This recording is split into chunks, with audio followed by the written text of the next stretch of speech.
So I'm going to take you through what happened. How are we in this situation now where we've warned Calgarians that we might run out of water? Let me start by explaining the difference between a water main and a feeder main. There's a lot of people who have said water mains break all the time. They get fixed really quickly. This is the difference between a water main that's the size of a pizza versus a water main that you can drive a truck through. This feeder main is so big you could drive a truck through it. So when it broke, it flooded that area of Bowness because there's pressure pushing that water through the pipe. And so it took time to remove water from the site. That was job one. So the crews were removing water, and once they were able to do that, they could get into the ground and do an inspection of the damage. So that took some time. Now that they've been able to do an inspection of the damage, they can get to the point where they have a repair plan. This repair plan is going to involve cutting out the piece that's broken.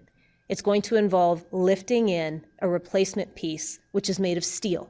Now, to connect the new steel piece with the existing concrete pipe, there's going to have to be some work that's done. It will involve welding on the inside of the pipe as well as the outside. It will also involve an epoxy type of material that is applied as a sealant, and then that area is tented to keep the heat in to make sure the seal is tight. Following that, we're going to need to flush the pipe. We're going to need to flush it to get rid of any debris and make sure that the transport of water in that pipe is safe for folks.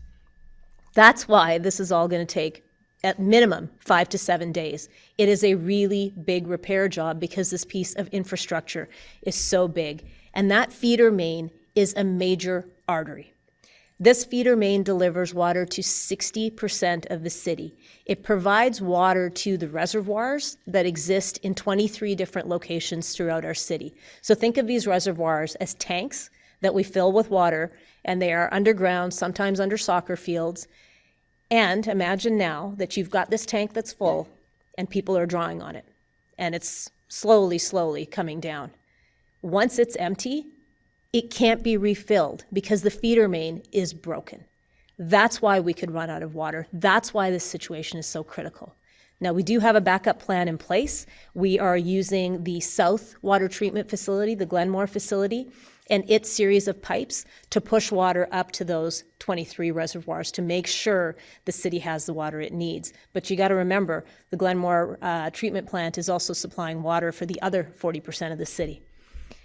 And all of this is happening underground, so it doesn't feel real. It's not something that you can see. So I want you to imagine, if you will, if a portion of Deerfoot gets shut down.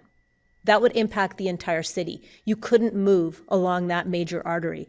This is a similar situation. This feeder main break affects the whole city and surrounding municipalities who rely on us for water, because we do not have the means to get the water that's at the Bearspaw treatment plant out into those reservoirs. That's why this situation is affecting all of us. So we asked you all to use less water, and you have been doing that so well. I can't thank Calgarians and surrounding residents enough for the measures that you have taken to reduce your water consumption. This needs to continue until further notice. So please don't stop now. Please keep at it.